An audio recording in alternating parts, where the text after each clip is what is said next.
Okay, good morning and welcome to Yeshiva YouTube, just Daf It. We're learning Kesubos, Daf Nun Dal, 54. We're going to be finishing the fourth parak today. Unbelievable. Done four prakim and Kesubos, pretty good. We're about halfway through the Masechta. We'll be finishing the parak talking about more about the previous Mishnah. These last two halachas about your Kesuba, when you write a Kesuba for your wife, the entitlements of your daughters and the entitlements of your widow if you're to die before your wife. So let's get into it. The bottom of Nun Gimel and Biz. Bayir Rebbe Lazar.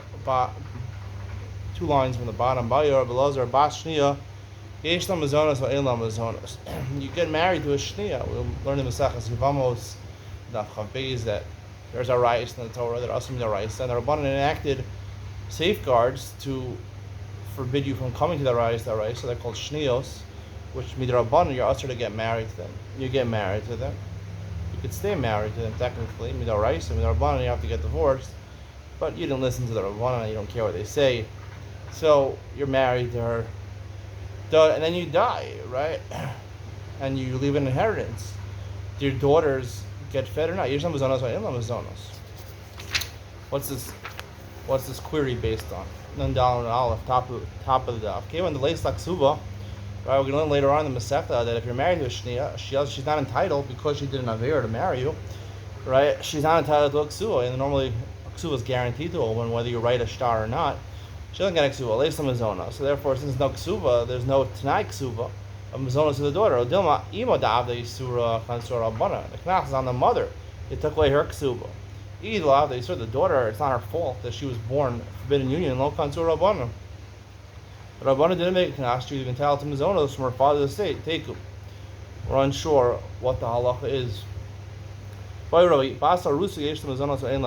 Let's say a woman became engaged and the man died before then he sued it.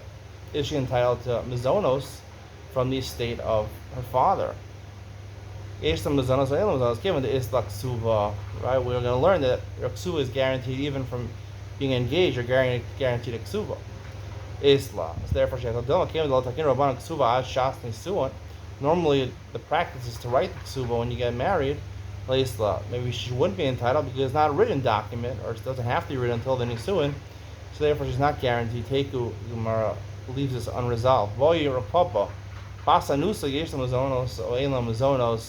The daughter of a woman you raped, and you had a child through that raping, right? She gets mazonos. We learn Riyas Yehuda's opinion. He learns, besides the fact that he has to pay the father 50 slime or 200 dinarim, and that counts, according to the Rabbanan, that counts as the ksuba. He has to get married to her, and that counts as the ksuba. According to Yehuda, she's entitled to additional mana, right? So according to Yehuda, she's entitled to a ksuba. Yesh la ksuba mana. So of course, the mazonos is part of that ksuba. Tanai ksuba is part of the ksuba. According to the Rabbanan, we hold like the Amr Yatsa Kesef Knasva Ksubasa, right? By paying the father the 200 dinar, that's her ksuba. My came with leis la ksuba, leis mazona. She's not in a real ksuba. She's in a mazonos. So Dilma ksuba time of my. The reason they establish a ksuba, in order that a man should just divorce his wife, he should have to think about the financial repercussions. By onus, when you're married to a woman, the Torah says you have to remain married to her the rest of your life. So therefore, that's the reason over here that there's a ksuba, because he has to remain married to her based on the halachas of the Torah. However, we shouldn't penalize the mazonos of the daughter, so maybe she should get teku. Again, this is unresolved by the Gemara. Let's move on to the last night ksuba mentioned in the Mishnah, that the almana, the widow, stays in his house. Right, she gets to live in the house of the deceased husband, and she gets fed from the estate. Right, so in the ksuba base in my house, if they have a yichidah, they have a small hut, a sukkah. I don't know, bikasi is a hut. That's the article translated. Basically, it means that there's enough room for the children or unmarried to live in the house, and there's enough room for the widow. If there's only room for the heirs, so they come first. Of a mazoni isla, even though she doesn't not entitled to live in the house, she still gets fed from the estate. Marba Ravashi, I feel mazoni nami leisla. If this is a situation where she can't live in the house, she doesn't even get mizonos. It says Allah is not like Rashi. She would be entitled to be sustained by the estate, even if she's not living in the house. Once she gets remarried to somebody else, right? She forfeits her mizonos because now she can be supported by a new husband. Let's say another man, right? Sought her out. He made some shidduch calls. He was demanding that she go out with him and marry him. I guess it was a quick arrangement. Listen, you're down on your luck. Your husband died. You're 95 years old. Come marry me. I'm a 20-year-old man. I'm getting my college degree. I'm going to be a doctor. It's worth it. She agrees. So the halacha is she doesn't have mizonos because she agreed. Even though they didn't actually get married yet, but she agreed to get married. Haloni spice. The Gemara infers if she did not agree, yesh la mizonos. She gets mizonos. I heard personally from Shmuel. Amra machmas ploni baili yesh la mizonos. If she says the reason I'm declining to marry you, your 20-year-old medical student, is because I love my husband so much. And he was so dear to me. I will never, ever compromise in the loyalty that I had to my previous husband. That's why she turns it down. She gets mizonos. If she says no, hey, listen, 20 years old, a medical student, no, I want the 35-year-old in Silicon Valley who's making $1 billion every month. I want that guy, right? You're in a muganim. You're just a college graduate. Nothing special. It's not because of her loyalty to her husband. She doesn't get mizonos. If she commits zinos, she just, it's not adultery because she's not married to the guy, but she just has, not an affair. She has a one-night stand with another man. So, ein la mizonos. Amar Yosef kichlo pirchasa. Yosef comments if she put on kohl, which is blue. They interpret it as blush, the art scroll, but I don't think people put blue blush on. Kichlo is from kochol, right? It would be eyeshadow. People put blue eyeshadow. That's the correct interpretation of pirchasa. Pirchasa, art scroll translates that she braided her hair. I don't know if that's what it means. Pirchasa is like pirchas, like when a person's about to die or an animal's dying, it moves around a lot. That would be the eyelashes. When you blink, a lot of your eyelashes move around. So pirchasa would probably be either eyeliner or mascara. Ein la mizonos. She doesn't get mizonos, right? She's beautifying herself. She doesn't care about her husband anymore. Mandamar zinsa. If she has a one-night stand with a man, certainly, if she beautifies herself, right? She's doing it more intense. She's not just someone overcome with desire. Mandamar kichlo pirchasa. The one that says kichlo pirchasa, she doesn't get mizonos. Well, zinsa isla. If she ran away with a man for one night, she would still be entitled to mizonos my time. It wasn't her fault. She desires to be with a man, and she couldn't help herself. The Gemara says the halacha does not follow like any of the previous statements. She has to actually go to Beis Din. She has to go to Beis Din and put in a claim that she wants to get paid her ksuba. Below, is this true? She sold her ksuba. She's still entitled. After her husband died, she's entitled to 200 zuz. Well, Mishkana Kesubos, she made her ksuba as a mashkon. She took out a loan and she placed the ksuba as a collateral. Asta Kesubos apotiki. She made her ksuba, which you collect from real estate. She said a piece of real estate that was entitled to her. She's saying, I'm going to pay off my loan with that. Lachar ein la mizonos. She's not entitled to mizonos anymore. Hani in aval tavas lo. She just demands her ksuba and Beis Din. That's not good enough. She has to actually forfeit her ksuba.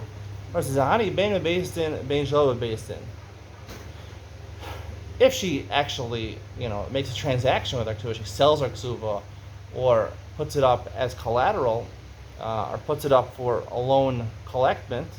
So that doesn't matter what she does that in Beis Din or not Beis Din. Hani bebeis din ben shelo bebeis din, tovas bebeis din in shelo bebeis din. However, if she would just demands her ksuba, it has to be in front of Beis Din. We'll explain in English Ben Sion the ramifications of this Gemara. Why is it? This is the halacha that if she decides to sell her ksuba, what she does in Beis Din or not in Beis Din, and Tovas Ksuva, the man's Ksuva in Beis Din, only those things would terminate her ability to collect Mizonos, as opposed to a lot of the other suggestions of the Gemara, which the Gemara rejects. Why is it? We'll get into that. Ben Sion, the Ian Shir on this daf. The end of the Mishnah says, Anshe Yerushalayim and Anshe Galil had the minhag to say that, right, she's entitled to Mizonos as long as, right, there's a ksuba, and you can't just give her the ksuba and not be exempt from giving Mizonos. And Anshe Yehuda, they said, if you want, you can give her the ksuba, pay her a ksuba, and you're potter from giving her Mizonos, the heirs to the estate. Idmar Rav Amar Halacha Anshe Yehuda. Rav says Halacha Anshe Yehuda. You can just get rid of her. Shmuel Amar Halacha Anshe Galil. Shmuel says, no, you have to be lenient with the widow. You can't just give her ksuba. She's entitled to Mizonos until she, on her own will, she comes and demands the ksuba. Bavel v'chol parvada now kirav. Bavel's Iraq. You know, Lipa Schmelzer, he went to Iraq to make a song about Talmud Bavli because he thought the words, he even was on the Tigris River, and he was hitting the water on like this, you know, to make like the background noise in his song. It was more authentic from actual Bavel. I don't know if Bavel is actually Iraq. That's the loose translation. Bavel is somewhere else. Talmud Bavli. I mean, it has to be relevant to today. Where is Bavel nowadays? We'll talk about it at a different time. Anyway, Bavel v'chol parvada no kerav. Bavel and all its depending cities, right, all the suburbs next to it, they followed Rav. Naharda v'chol parvada now kishmuel. Naharda was the place where Shmuel was the rabbi. You know, it wasn't called a rabbi. They all accepted the psak like Shmuel. You can't get rid of her. Ahi bas Machuza, a woman from Chuza, which is a city next to Bavel. Bavel is the big area, right? Naharda was one city in Bavel. So she's bas Machuza, she's outside of Naharda, the halach would follow Rav. But she married, and Sibel and Naharda, the man was from Naharda, Asal committed to Rav Nachman, they came Rav Nachman, Shama lakal bas Machuza, you heard her accent, oh, you're from Machuza. Amar lu Bavel v'chol radana, okay, Rav, like Rav. You could pater her, give her a ksuba, you're not chayav mizonos. Amrulei v'ha lenaharda nisi. She married a man from Naharda. Amrulo ihaki Naharda v'chol parvada now Shmuel.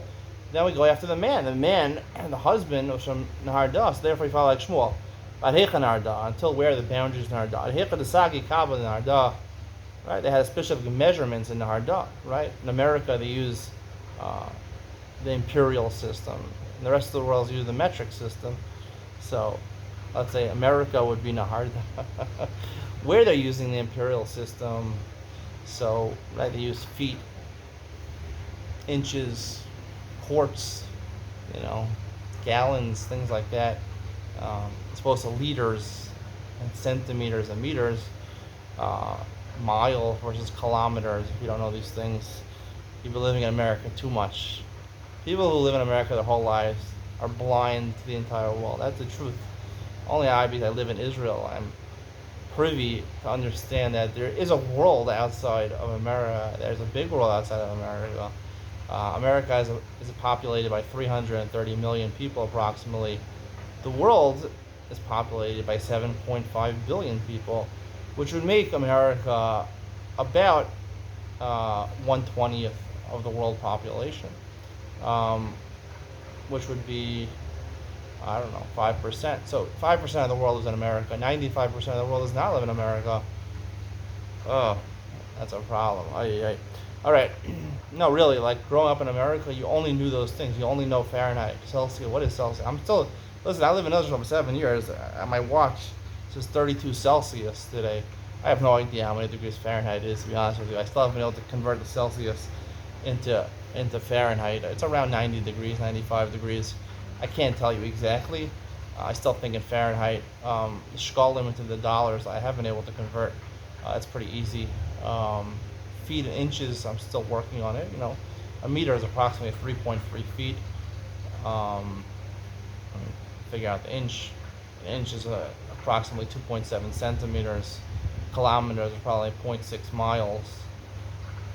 What other things are there? Right, a liter is basically the equivalent of a quart. A quart is 1/4 of a gallon, 128 ounces. A liter is about 32 ounces. So a liter is practically the equivalent of a quart. For anyone who's interested, imperial system is followed in America and anywhere else, maybe Canada. I don't know. All right. So the Gemara says, in Naharda they go by the Kav, right? That's wherever you go by the Kav, that's called Naharda. Itmar, Almana, Rav Marshan Mashallah, Shmuel Armain Sham Mashallah. It's a different machlokas, Rav and Shmuel, about an Almana, a widow, right? When she comes to collect her ksuba, right? She's entitled to Mana Masayim. She's wearing clothes. Now, who gave her the clothes? Her husband. You're going to see his entitled. We saw on Daf Mem Zayin. He has to give ksus. He has to give clothes and new clothes every winter and summer to her. She's wearing stuff. Is that deducted from the ksuba? Rav says it is. Shmuel Amar Ein Shaman Mashallah. She gets to keep that. Amar Rav Chiya Rabin v'chilufa balakit. Rav and Shmuel have the exact opposite opinion by a lakit. A lakit is someone who works for you in the field. Right? He's a day worker. You hire him by the hour. You give him a uniform, right? He's part of your big team. You give him a uniform. Does he get to keep that or not? You deduct it from his salary. Rav Amar, Rav Kahana Masli v'chen balakit. He said no. Rav and Shmuel have the exact same machlos by a lakit. Umanach Maslimana, and he gave a mnemonic to remember this. Yasma Armalasa, Shalach Poke, right? Orphans and Armalasa, and Almana, Shalach Poke, take off your stuff and go out. Take off your clothes. It doesn't get included. It gets included in your salary. Amar Rav Nachman, Avagav Tzam Masizim Kavasi de Shmuel. Even though our Mishnah sounds like Shmuel, that looks like Kavasi de Rav, Lachval is Rav. This non Mishnah does an erech and echad amakdish techosav echad amarich asatzma. Whether you're makdish all your property, or you're marich yourself, right? You give your erech, which is the value the Torah assigns to a person of your age, to the base of Mikdash. When Beis Din comes to collect it from your property, the amount that you owe, it can't take the clothing of your wife, not the clothing of your children, and not any coloring that you added, dye that you added to their clothes, and not new shoes, even though you didn't actually buy it, you just set them aside for them, and you paid for it, right? They didn't actually give it to them, you can't take from the Beis Din can't collect from it. So you see whatever's on the woman belongs to her. Once the Mishnah sounds like Shmuel, why do you boss like Rav? Really, it sounds on the surface, it sounds like Shmuel. But when you look a little closer,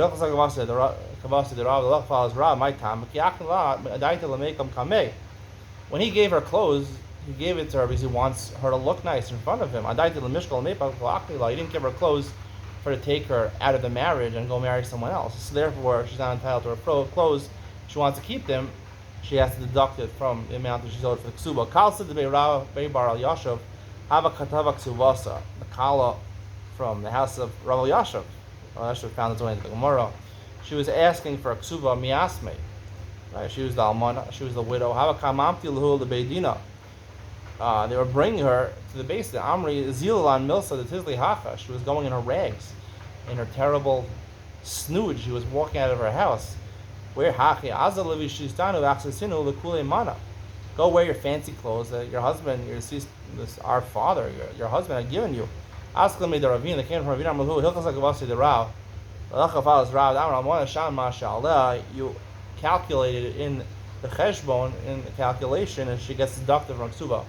Huda Amar Lahuna Dunya Labras. Someone said he's giving a dowry to his daughter, right? And then he died, right? So how much does the heir? He promised it.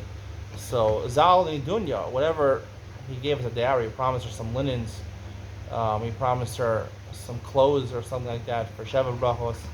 Zal Dunya, the prices went down. It was the opposite of America. Inflation, there was deflation, right? The prices became lower, right? There was inflation, right? The prices became, it's like America. The price of everything became lower. So now instead of, in inflation, things become more expensive, right? It was deflation. Things became less expensive. They had to spend less money to buy certain things. They have to buy her what the father said, and that's it. And the extra money goes to the Yisrael. They benefit from this. Another case, Arba, top of Nandala Bay, Arme Azuzim in Chamra Labras. He had a big a big wine cellar, right? Big wine cellar. He says, I'm going to give $400 worth of wine to my daughter for her dowry, because the husband is a wine connoisseur, he loves the wine. Iker Chamra, the price of wine went up. Amar Yosef, Rav Chali asked me, I only have to give $400 what it's worth now, right? You get the extra money, it goes to the Yisomim. Krive Rabbi Yochanan Havalu Isas Abba. The relatives Rabbi Yochanan had in their family, right, a widow, the wife of a father, the widow, the Havakam Mivzakam Mizone. They were giving him Mazonas. Asal Kamei, the Rabbi Yochanan, Amar Lahu, Izilu Amru Lavuchu, and the Niyaka La'ara, the Mazona. Sorry. Izabad Havakam Misda Mizone. She ate a lot. She was a very fat woman. She kept on eating so much, and she was, it was a big strain on the estate that she kept on eating so much. How do we get out of this? Rabbi Yochanan had all the answers to try to get out of it. Remember, he was a lawyer last time. So he said, go to tell your father, right, before she died, right? She didn't die yet. Niachid la'ara l'mizona. He should establish, these are mizonas. I'm giving you a field, whatever the harvest from that field, that's what you get. Only that, and that's it. So they wanted to limit her mizonas. If you say that a specific field, it actually helps her, it benefits her, because first of all, she's entitled to get whatever she needs, or she wants. She's accustomed to it. And then even if you don't have that, right, you have to give her that field. So she got an extra bonus by having this field. Amrulei, how Rabbi Yochanan la'amrach. Rabbi Yochanan says that she gets only that field. Amrulu zilu havula. He says he's better give her the extra. I'm going to take out Rabbi Yochanan from your ears. I'm going to give it to you. I don't know, slap him. I don't know. Ask the Rabbi Yochanan, Amrulu, Ma Esteh, what can I do? What can I do against Rabbi Yochanan? Rabbi Yochanan. Rabbi Yochanan explained himself. It wasn't really going back. He was acceding to Reish Lakish in a certain case. Amar limizonos, ribo lehem mizonos. He said to his wife, I'm giving you this field limizonos, right? That's addition to what she would normally get. Amar bimizonos, he said, I'll give you this field bimizonos. For mizonos cuts the mizonos. The Yochanan would agree to his original psak that you only get this field and whatever's in the field, yes. More than the field, no. Hadron alach nairash and tzvata. Are you ready for the fifth parak of Maseches Kesubos? It really gets good. I want to let everybody know who's watching that my father hopefully will be coming in Wednesday morning. Today's Monday. Wednesday morning in 2 days. Hopefully we'll get on some shiura. For those of you who remember, I went to America about 10 months ago, and we had 3 weeks of me and my father duo doing this year. So hopefully I'll have my father. I don't know if he's going to be on all this year, but at least a couple of them. I'll get my father here and his expertise about law. He's a lawyer, and we're talking about lawyers over here. So I'll tell you what he thinks about lawyers, the truth about lawyers. And he always has something interesting to add. Coming up, we'll see it. Daf Nun Zayin maybe. Even though we said, actually, Nun Vav 56. Even though we said that a psula is entitled to 200, almana 100. If you want to add tosefes ksuba, if you go to a wedding and they say, "Va'osif li minai," I added from her, right? You could add on to the amount and make that part of the ksuba. It's called a tosefes ksuba. The zarmel is garsha bein me'eres to bein me'esuin. Let's say she becomes a widow, he dies, the husband, or there's a divorce, right? Either after they got married, or even after the engagement, before the marriage, goves akol. According to Tanakama, she gets even the tosefes ksuba. Those are the Nazari Omer min asuin goves akol min eresim psula gove masayim al. Shalok Kosov la'elam astakon. So the only reason he added money to the ksuba is because he was excited about being married to the woman. If he never actually consummated the marriage, they never got married, so he didn't mean to promise to have the ksuba. Even if the ksuba was written, he's not entitled from an erisin. If the husband died or divorced, he's not entitled to a ksuba. Rabbi Yehuda Omer, in Ratz Kosov Ksuba Shtar Shal Masayim, he could write a ksuba of 200. He could say it's Kabbalah Chamana. You don't actually have to have 200. She could say, I only want 100. Mana, he could write, I'm giving you a ksuba of mana. He could say it's Kabbalah Chamishim Zuz. As long as you have something, it's okay. According to Rabbi Yehuda, 50 is okay. Rabbi Meir Omer, Kol HaPochas Psulam Masayim Mana Mana Arei Zebilas. So you can't do that. You can't be together. You can't have be like the Merza and Dav Zayin without a proper ksuba. A proper ksuba is the full amount, because otherwise they'll get divorced. The husband will get rid of her very easily. That's what they'll come more afraid of. The Gemara says pshita. It's obvious. Seves ksuva. If he writes it more, she's gonna get more. It's like any star, right? If I promise you shtar matana, I give a star and I award you $100 million, right? It's worth something, right? If it's a legal star, so of course you can do it. Maybe the Rabbanan made a takana, right? Because a lot of people had extra money. They give a lot of money to their in the ksuba, but people that only had bread and water, they don't be able to afford to have a ksuba. So because other people shouldn't be embarrassed, maybe Chazal Masakin, you can't add a ksuba. Kamash Balan, you could add a ksuba. It is binding. The ksuba does work. Why the Chum didn't make the sakana? Figure it out yourself. All right, I don't have to tell you everything. See you in Ian Ben Sion, where we'll talk more about Nandal and Aleph, about when the mizonos of the almana, of the widow, stop. Something to do when she gets rid of her ksuba, or prepared to get rid of her ksuba. We'll explain that in more depth in Ian Ben Sion, coming up next.